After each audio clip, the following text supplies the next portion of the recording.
Good morning students. मैं श्रवण sir.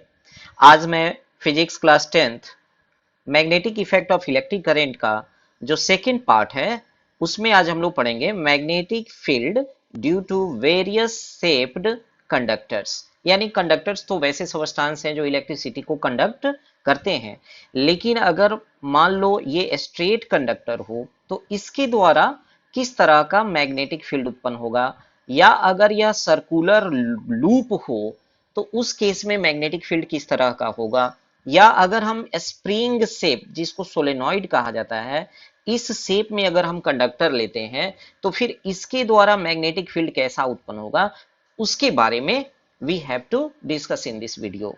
Okay students, तो सबसे पहले शुरू करते हैं कि अगर कोई स्ट्रेट कंडक्टर हम ले लें ए बी, हमने ए बी ले लिया और इसके द्वारा जब हम करंट पास करते हैं तो किस तरह का मैग्नेटिक फील्ड उत्पन्न होगा उसको जानने के लिए हम इसके चारों ओर आयरन फिलिंग्स लेते हैं।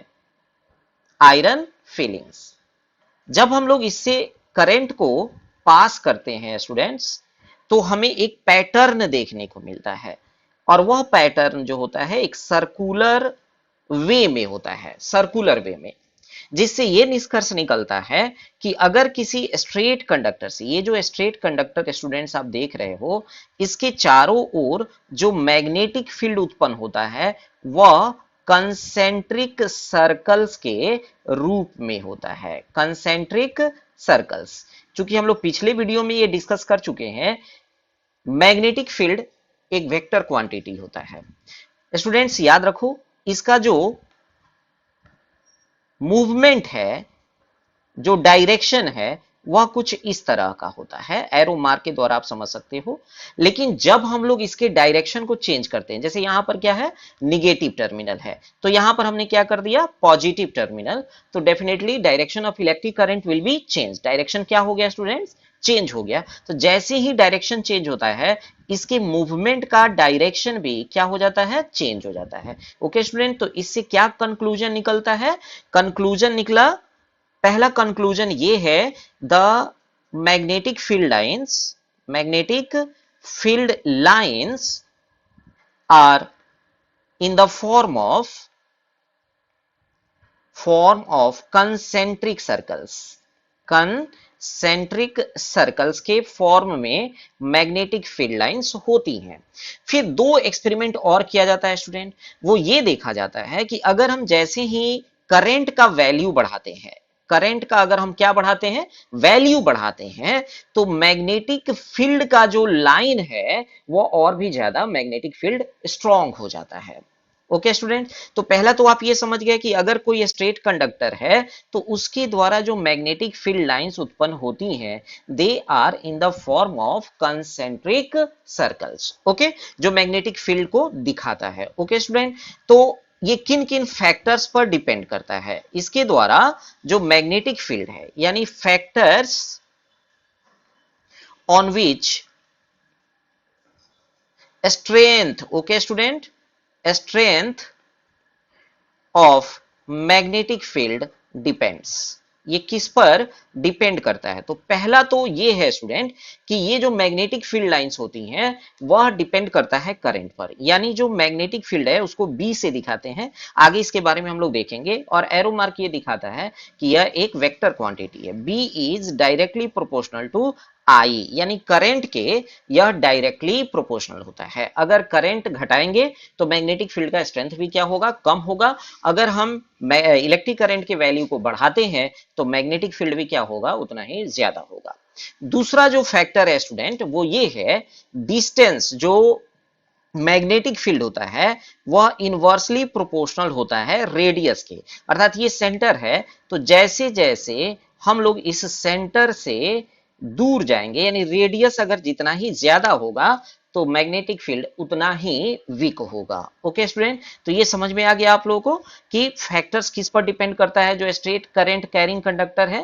पहला तो डिपेंड करता है, डायरेक्टली प्रोपोर्शनल होता है आई के, और इनवर्सली प्रोपोर्शनल होता है किसके, रेडियस के, यानी रेडियस बढ़ेगा तो मैग्नेटिक फील्ड का स्ट्रेंथ भी क्या होगा, कम होगा। लेकिन अगर आपका जो रेडियस है वो कम होता है तो मैग्नेटिक फील्ड क्या होगा, ज्यादा होगा। तो इसका डायरेक्शन हम लोग कैसे प्राप्त करेंगे स्टूडेंट? डायरेक्शन प्राप्त करने के लिए हम लोग इस्तेमाल करते हैं right hand thumb rule. Right hand thumb rule का इस्तेमाल करेंगे स्टूडेंट, जिससे हमें मैग्नेटिक फील्ड के डायरेक्शन का क्या चलेगा, पता चलेगा कि हम कैसे इसको पता कर सकते हैं। ओके, तो इसको जरा सा हम देखेंगे। सबसे पहले आप अपना दाहिना हाथ ले लें, और अगर हम दाहिना हाथ में ये अंगूठा का डायरेक्शन लेते हो, ओके स्टूडेंट, तो अगर इलेक्ट्रिक करंट के डायरेक्शन को अंगूठे से दिखाया जाए तो उसके चारों ओर जो मुड़ी हुई उंगलियां हैं, जो कर्ल्ड फिंगर्स हैं, वे डायरेक्शन ऑफ मैग्नेटिक फील्ड को दिखाएंगे, डायरेक्शन ऑफ मैग्नेटिक फील्ड को। ओके स्टूडेंट, तो अगर आप देख सकते हैं अपवर्ड डायरेक्शन में है, तो जो मुड़ी हुई उंगलियां हैं वही कर्ल्ड फिंगर्स वो डायरेक्शन ऑफ मैग्नेटिक फील्ड को दिखाएंगे। यानी राइट हैंड थंब रूल क्या कहता है वो जरा ध्यान से आप समझेंगे। According to this rule, okay, according to this rule, if the thumb indicates the direction of electric current. Okay student, जो थंब है वह इलेक्ट्रिक करंट के डायरेक्शन को दिखाए। Okay, so if the thumb indicates the direction of electric current, the curled fingers, जो मुड़ी हुई उंगलियां हैं, the curled fingers indicates the direction of magnetic field, the direction of magnetic field. Okay students, समझ में आ गया? अगर उसी तरह से अगर आप अपने अंगूठे को डाउनवर्ड करते हैं तो मुड़ी हुई उंगलियां जो है वह आपके मैग्नेटिक फील्ड को दिखाएंगी। ओके, तो ये रूल समझ में आ गया होगा कि सबसे पहले आपको अपने अंगूठा का जो डायरेक्शन है उस डायरेक्शन को मानना है करंट का डायरेक्शन, तो जो मुड़ी हुई उंगलियों का डायरेक्शन होगा वही मैग्नेटिक फील्ड का डायरेक्शन होगा। ओके स्टूडेंट, अब अगर करंट किसी लूप से होकर जा रहा हो, मैग्नेटिक फील्ड कैसा होगा तब उसको हम लोग देखेंगे। Magnetic field due to current carrying loop, due to current carrying loop, अगर वो सर्कुलर लूप के रूप में है तो इसके द्वारा मैग्नेटिक फील्ड किस तरह का उत्पन्न होगा उसको अभी हम लोग देखेंगे। सबसे पहले हमने मान लिया कि यह एक लूप हो गया, इसे हमने एक लूप मान लिया और एक कार्डबोर्ड ले लिया। यह क्या हो गया, एक कार्डबोर्ड हो गया स्टूडेंट। तो ये लूप यहां से इसे ला करके हमने एक बैटरी से क्या कर दिया, जोड़ दिया। ओके स्टूडेंट, यहां देख सकते हैं आप दिए हुए फिगर के अनुसार हमने अरेंज कर दिया इसको। तो जब इससे इलेक्ट्रिक करंट पास होगी तो पॉजिटिव टू इस डायरेक्शन में, यहां देखना पॉइंट ए पर, और ये आपका हुआ पॉइंट बी। पॉइंट ए पर इलेक्ट्रिक करंट का डायरेक्शन अपवर्ड होगा, जबकि पॉइंट बी पर इलेक्ट्रिक करंट का डायरेक्शन डाउनवर्ड होगा। तो इस तरह जो मैग्नेटिक फील्ड क्रिएट होगा यहां पर वह सर्कुलर एंड के रूप में होगा। यहां पर कंसेंट्रिक सर्कल्स के फॉर्म में मैग्नेटिक फील्ड उत्पन्न होगा, जो बीच में, जो अगर हम इसका सेंटर लेते हैं तो वहां पर मैग्नेटिक फील्ड लाइंस एक दूसरे के पैरेलल हो जाती हैं। तो एंड ए पर, ये जो एंड ए है यहां पर राइट हैंड थंब रूल का जो डायरेक्शन है उसके अनुसार मैग्नेटिक फील्ड लाइंस का डायरेक्शन एरो मार्क के अनुसार होगा, और इधर क्या होगा, डाउनवर्ड डायरेक्शन में होगा। उसी तरह ये क्या हो जाएगा, चेंज हो जाएगा। ओके स्टूडेंट, तो इसमें जो मैग्नेटिक फील्ड लाइंस है दोनों ही एंड पर जो उत्पन्न होती हैं, the magnetic field lines, magnetic field lines follow, okay student, follow the rules of right hand thumb rule, right hand thumb rule. इसमें भी हम इसी रूल को अप्लाई करके डायरेक्शन ऑफ मैग्नेटिक फील्ड को पता लगाते हैं, डायरेक्शन ऑफ मैग्नेटिक फील्ड जो कंसेंट्रिक सर्कल के रूप में होता है। दूसरी जो सबसे इंपॉर्टेंट फैक्ट है इसका वो ये है, in the middle, in the middle the magnetic field lines, the magnetic field lines are parallel to each other, are parallel to each other, but they never intersect each other, to each other, ये parallel हो जाती है एक दूसरे के parallel, जिससे जो middle में है यहां पर ये वाला जो क्षेत्र है यहां पर कांस्टेंट मैग्नेटिक फील्ड का फॉर्मेशन होता है। सो ईच अदर, एक दूसरे के ये क्या होती हैं, पैरेलल होती है। ओके स्टूडेंट, समझ में आ गया आप लोगों को कि अगर किसी लूप से होकर के मैग्नेटिक फील्ड उत्पन्न होता हो तो वह कंसेंट्रिक सर्कल के रूप में तो होता है दोनों ही एंड पर, और उसके डायरेक्शन को पता हम लगाएंगे राइट हैंड थंब रूल को। यहां पर अपवर्ड डायरेक्शन में होगा और सेकेंड एंड में डाउनवर्ड डायरेक्शन में होगा, लेकिन होंगे किस फॉर्म में, कंसेंट्रिक सर्कल के फॉर्म में। ओके स्टूडेंट, तो किन किन फैक्टर्स पर डिपेंड करेगा ये जो फैक्टर्स होंगे जो डिपेंड करेगा मैग्नेटिक फील्ड, द फैक्टर्स, उसको जरा सा ध्यान से देखें। जो मैग्नेटिक फील्ड होगा वह डायरेक्टली प्रोपोर्शनल होगा किसके, आई के। ये तो स्पष्ट है कि मैग्नेटिक फील्ड जो होगा वह डायरेक्टली प्रोपोर्शनल होगा आई के, यानी इलेक्ट्रिक करंट के वैल्यू को अगर हम बढ़ाते हैं तो मैग्नेटिक फील्ड उतना ही ज्यादा क्या होगा, स्ट्रांग होगा। ओके, सेकेंड फैक्टर जो है मैग्नेटिक फील्ड का, that is inversely proportional to radius. Okay, यानी जैसे जैसे हम सेंटर से दूर जाएंगे, यहां फिगर पर लुक एट द फिगर, जैसे जैसे हम इधर दूर जाएंगे, इस एंड से हम इधर दूर जाएंगे, मैग्नेटिक फील्ड लाइंस क्या होंगे, वीकर होते चली जाएंगे, एक दूसरे से उनका जो लेंथ है वो बढ़ते चला जाएगा और मैग्नेटिक फील्ड वीक होगा।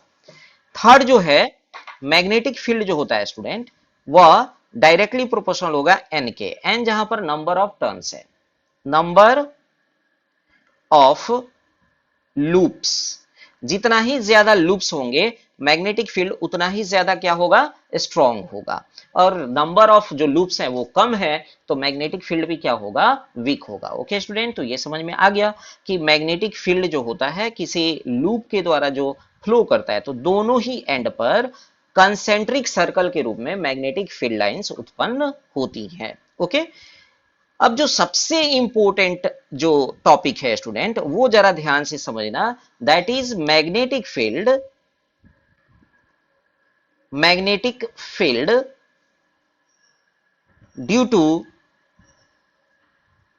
अ सोलेनॉइड, अ सोलेनॉइड। ये क्या होता है स्टूडेंट, सोलेनॉइड क्या होता है? अभी तक तो आपने दो के बारे में देख लिया कि अगर मैग्नेटिक फील्ड जो करंट है अगर वो स्ट्रेट कंडक्टर से होकर पास हो तो उसके द्वारा मैग्नेटिक फील्ड कैसे उत्पन्न होता है, अगर लूप के रूप में हो तो उससे कैसे मैग्नेटिक फील्ड उत्पन्न होता है, और अभी आप देखोगे magnetic field due to solenoid. Solenoid actually पहले है क्या उसको हम लोग ध्यान से देखेंगे। ये एक स्प्रिंग शेप्ड जो सोलेनॉइड होता है स्टूडेंट्स, वह एक स्प्रिंग के आकार का वाउंडेड वायर होता है, वाउंडेड वायर, जिसको आप कैसे डिफाइन कर सकते हो, it is a long, okay student, it is a long spring shaped, spring shaped wire, spring shaped wire होता है, that is in the form of, that is in the form of insulated, insulated copper coil. ये किस form में होता है student, copper coil के bounded form में होता है जो कि आपका स्प्रिंग के आकार का होता है, इंसुलेटेड कॉपर क्वाइल के फॉर्म में होता है, इसको हम लोग सोलेनॉइड कहते हैं। जो स्प्रिंग की तरह होता है। ओके, तो यह क्या है, एक लॉन्ग स्प्रिंग शेप्ड वायर है जो कॉइल के फॉर्म में होता है। तो अगर इससे इलेक्ट्रिक करंट पास हो तो फिर इससे कैसे मैग्नेटिक फील्ड उत्पन्न होगा, इसको जरा सा हम देखेंगे। सबसे पहले हमने एक सोलेनॉइड को लिया, ये आपका एक सोलेनॉइड हो गया। इस सोलेनॉइड को ला करके हमने सेल से जोड़ दिया। ओके स्टूडेंट, किससे जोड़ दिया, सेल से। और जैसे ही हम इसको सेल से जोड़ते हैं और करंट को क्या करते हैं, पास करते हैं स्टूडेंट, ये पॉजिटिव एंड हो गया और ये निगेटिव एंड। इससे जो करंट फ्लो करता है तो जिधर इसका मैग्नेटिक फील्ड जो क्रिएशन होता है वो उसी तरह से होता है जैसे एक बार मैग्नेट से होता है। इसका जो शेप है कुछ इस तरह का होता है स्टूडेंट, जरा सा ध्यान से आप समझिए। और इनसाइड द सोलेनॉइड ये जो मैग्नेटिक फील्ड लाइंस होते हैं वो एक दूसरे के पैरेलल होते हैं स्टूडेंट, जिसमें मैं आपको एज अ ट्रिक बता दूं कि जिधर इसका पॉजिटिव टर्मिनल होता है उधर साउथ पोल का फॉर्मेशन होता है, साउथ पोल, और जिधर इसका निगेटिव टर्मिनल होता है उधर इसके नॉर्थ पोल का फॉर्मेशन होता है स्टूडेंट। तो मैंने बताया कि अगर किसी सोलेनॉइड से होकर के अगर इलेक्ट्रिक करंट पास किया जाए तो द मैग्नेटिक फील्ड लाइंस जो होती हैं they are just similar to the magnetic field lines. The magnetic field lines produced by magnetic field lines produced by a solenoid is similar to the magnetic field lines produced by a bar magnet, bar magnet के द्वारा जो magnetic field उत्पन्न होता है same उसी तरह का magnetic field यहां पर भी उत्पन्न होता है। और इससे जो मैग्नेटिक फील्ड लाइंस है एरो मार्क के द्वारा आप समझ सकते हो नॉर्थ पोल से इमर्ज करती हैं और जाती किधर है, साउथ पोल की तरफ जाती हैं, साउथ पोल की तरफ। इनसाइड द सोलेनॉइड, जो सेकेंड पॉइंट है वो याद रखोगे, inside a solenoid magnetic field lines are parallel to each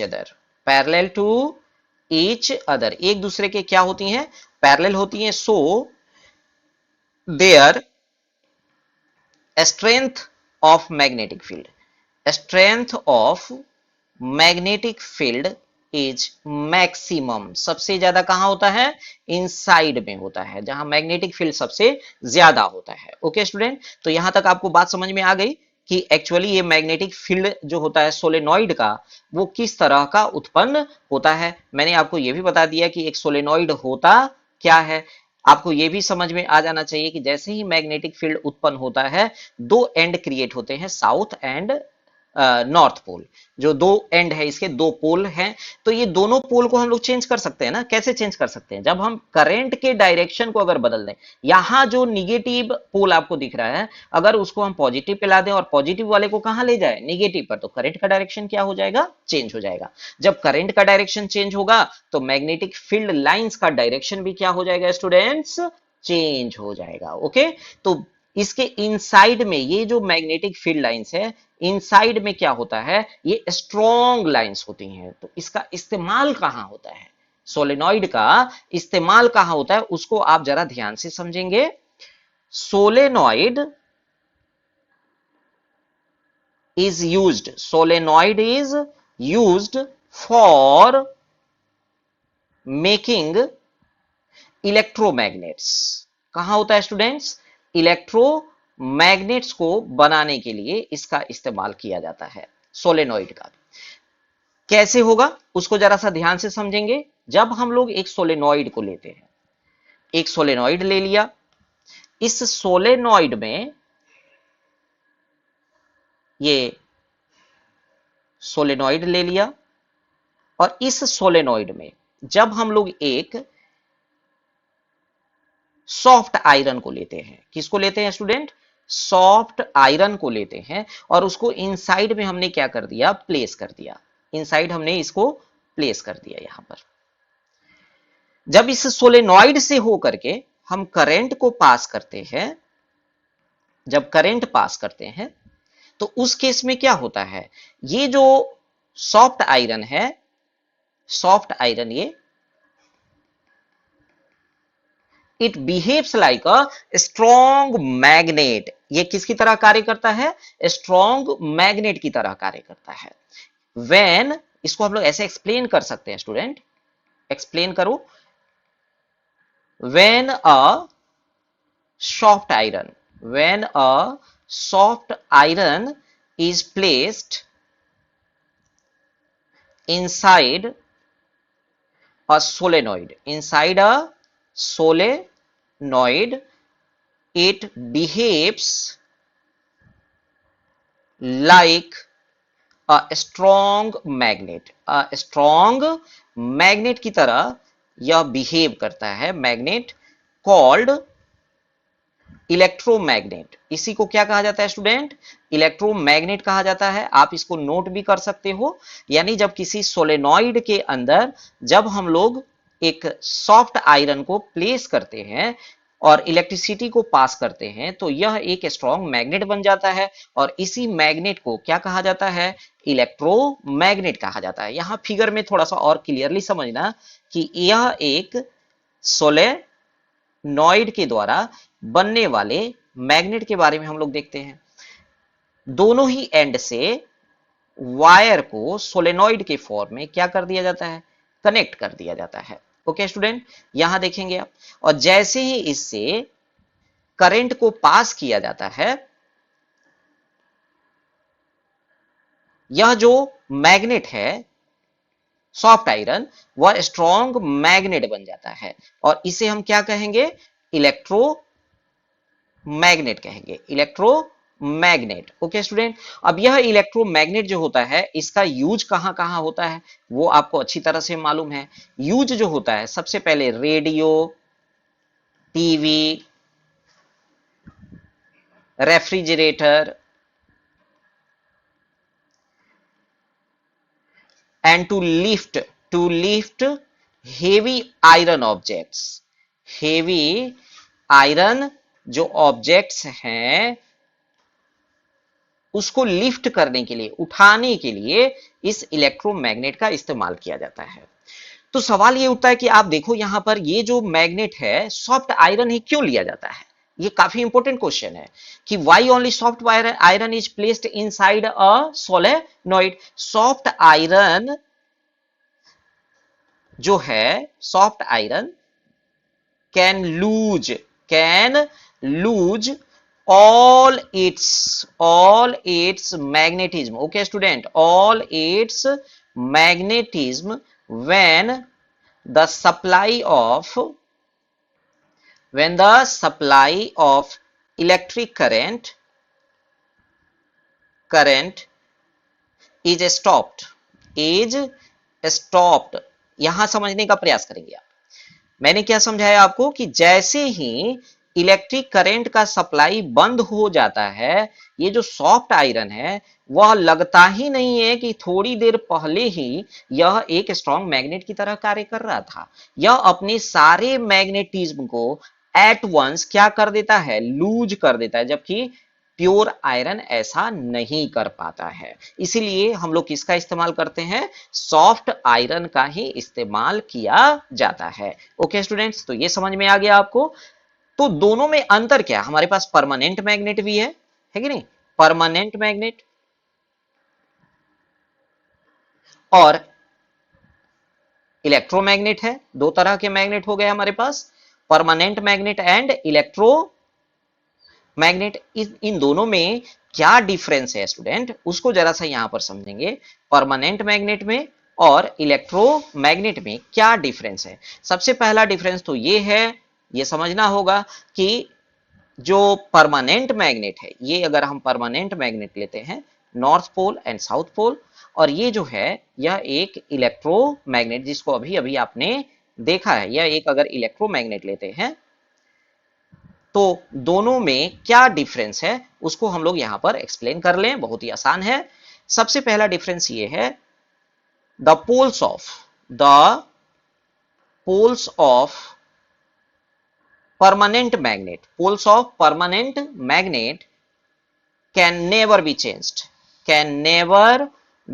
changed। इसके पोल को चेंज नहीं किया जा सकता है स्टूडेंट। लेकिन यहां तो है कि अगर हम direction of electric current change कर देते हैं तो इलेक्ट्रोमैग्नेट का पोल भी क्या हो जाएगा, चेंज हो जाएगा। यानी poles of electromagnet can be changed, इसको हम चेंज कर सकते हैं।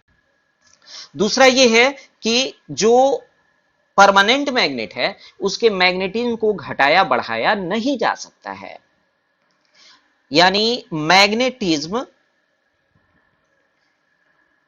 Of permanent magnet can not be increased और डिक्रीज्ड, घटाया भी नहीं जा सकता है ना स्टूडेंट, डिक्रीज्ड। जबकि इसमें है, आप जानते हैं, the magnetism can be increased और डिक्रीज्ड बाय इंक्रीजिंग